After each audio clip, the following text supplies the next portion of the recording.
I'm about to show you guys the best offense in the game that all the pros are using on Madden 22. Yo, what's up YouTube? It's Duke back here from sportsgamers.com, and we got a very special Madden 22 tip video for you guys today. We're going to break down the best offense in the game that all the pros are currently running. So there's been a lot of patches this year so far. There's been certain things that have been changed here and there, both offensively and defensively, but one thing has remained the same is that Gun Bunch is still the best offense. Granted, there are different setups now that you're going to want to look at, and in this video, we're going to break that down. So I want to look at verticals, guys. You know, verticals has been used all year long, but the way you want to run it now is different.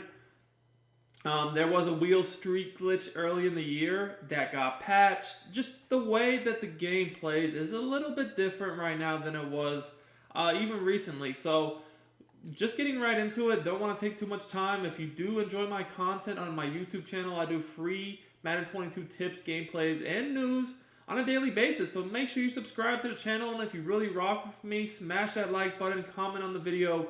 The likes help out a lot.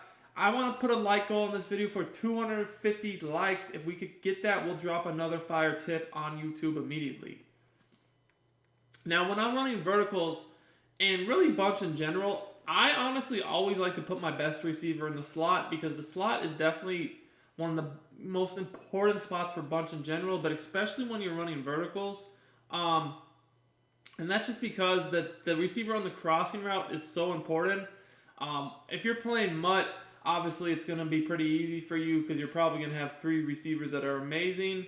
You might want to look at some abilities, but no abilities are required. So if you play regs, just get your best receiver in the slot. That's really all you got to do. Now, you can use Gun Bunch, and if you use just normal Gun Bunch, I like Seattle Playbook. If you like Gun Bunch Offset better, you can use that too. You know, they got verticals and Gun Bunch Offset. The two best playbooks I would say for Bunch Offset are going to be either the Colts or the Panthers. Now, we're going to break down how this play works against all the meta stuff out there. You know, we're going to be looking at man, cover 2, cover 3, cover 4. Just every sort of defense that you're going to see online, we're going to look at it. Let's start with the play, the pinch 2. So pinch 2 is an extremely popular defense. You guys know this just as well as I do. Everybody runs this. Now, we're going to move the ball back, and you want to make sure that you always have your bunch on the wide side of the field. So here, since we're on the left hash, we'll put the bunch on the right. Now, just a reminder, if you're looking to get better at Madden 22, check out sportsgamers.com. That's where I post on my premium Madden 22 tips and ebooks. I have weekly tips, offensive and defensive schemes, and content for both current and next gen. So you're definitely not going to want to miss out.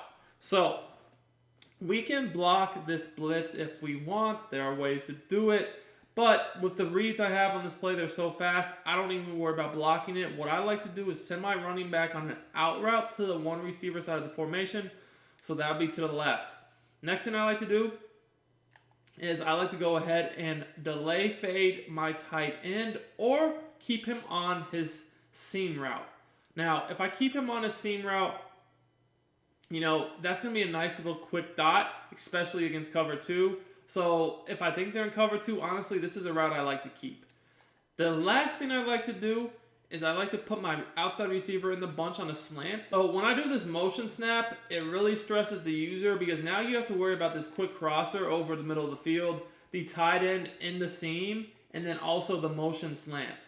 So if you see here, what happened with this specific play is that the linebacker, who a lot of times will be the user, he went to guard the tight end, and because of that, I was able to throw this quick dot. Now, at the same time, if they were to play it differently, you might need to hit the tight end or potentially the slant too. And what I mean by that is, obviously, like if you hit them with that cross one too many times, you know, a lot of times with this defense, this is going to be a user right here. So you go ahead and do that one too many times, they're just going to run with that crosser. And that's why I really love this dot, because you can just throw that in there. Very, very easy throw and catch. And it's very, very effective. Now, at the same time, guys, that's not all you have. You still do have the slant and also the running back at the backfield. That's another very quick read, because unless they're playing a hard flat over there, you got a streak route that's going to pull the defender back a little bit, and that's going to be an easy read out of the backfield as well. You guys can see here, I was able to dump that off, and I mean, what looks like a quick throw is able to turn upfield and get really easy yardage. Now, obviously, like I said, that's just one defense. People will play lots of different Ds. That's just the cover two. Sometimes you will get man-to-man mixed in. I personally don't like man-to-man as much this year as I did last year. It still is a good change of pace, though, so you definitely need plays to beat it. And with this specific play, the motion slant, the crossing route, and the running back do a really good job of beating man coverage, as you guys can see there. Anytime you motion a slant route, not only does it provide a good flood against zone coverage, but also it's going to beat its man defender. If you guys can see here, if you zoom in, you'll see that because we motion, we get a free inside release. And, you know, it's not a ton of separation, but it's definitely enough to be able to fit this ball in here for an easy throw and catch over the middle of the field. And that's going to work very well with the crosser, because the crosser is going to also, you know, get open too. So, you know, they have to play both. And then also the running back, where's the running back out here?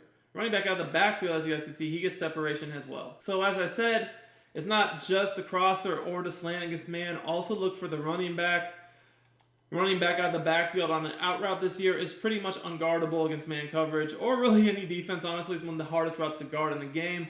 The reason why we always like to keep this streak route is this angled streak is actually a really, really good route. If they press you from any sort of deep zone or even man with no safeties over the top, that could be a one-play touchdown. So don't sleep on that route. That is why speed is honestly very, very important on every position in your bunch, because, you know, all it takes is one play where they press you or don't have a safety over the top. And that vertical route is not a normal streak or fade. It's a little bit better. It could be a touchdown just like that.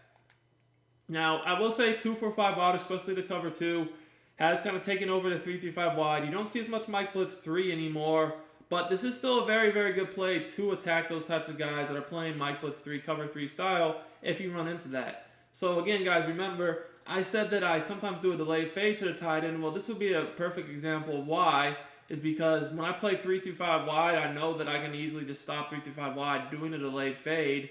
So that's why I do like to still do that sometimes, because now I have plenty of time to make my read. And what's going to end up happening here is I against 3-5 wide to cover 3 looks is I immediately look to the running back. I want to see if they guarded the flat or not.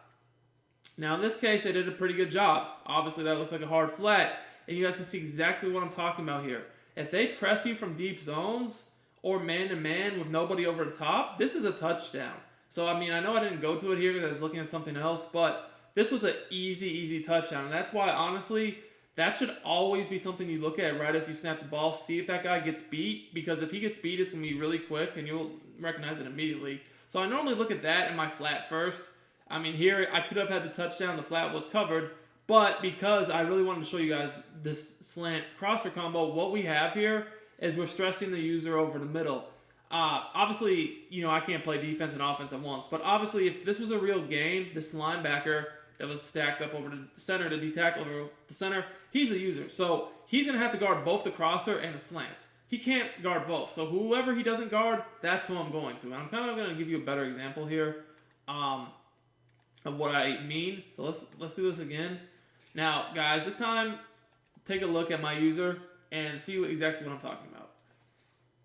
So maybe they run over here to guard that slant. Bam. Super easy crossing route in the middle of the field. But maybe the next time they guard the crossing route, and that's when you'd want to hit the slant. The reality of the situation is they're having to guard both. They can't guard both. You throw to whichever one they're not guarding. And at the same time, when you do the setup with the delayed fade, guys, the delayed fade is kind of your last read. Like, yes, it's going to block these types of blitzes that are contained style, like 3-5 wide. And, I mean, there's other formations people try to do this too, so it is good protection either way.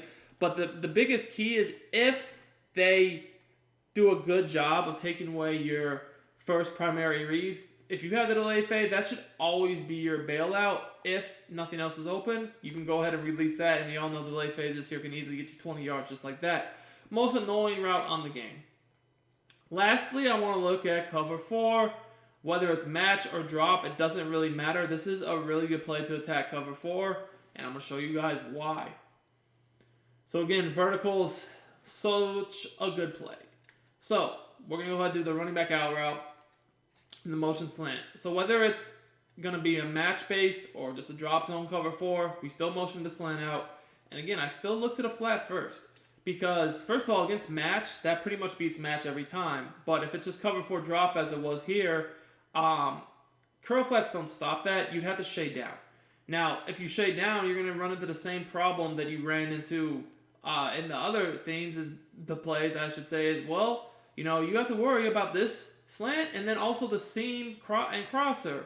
So with your user, I'm just looking to see what you guard. Like, if you're going to go ahead and stay on the crosser, I'm throwing to that slant or that seam. Now, if you stay on the seam, on the slant, I'm either going to the crosser or the seam. So, like, if I notice you're just waiting for that slant, I can just throw that seam in there.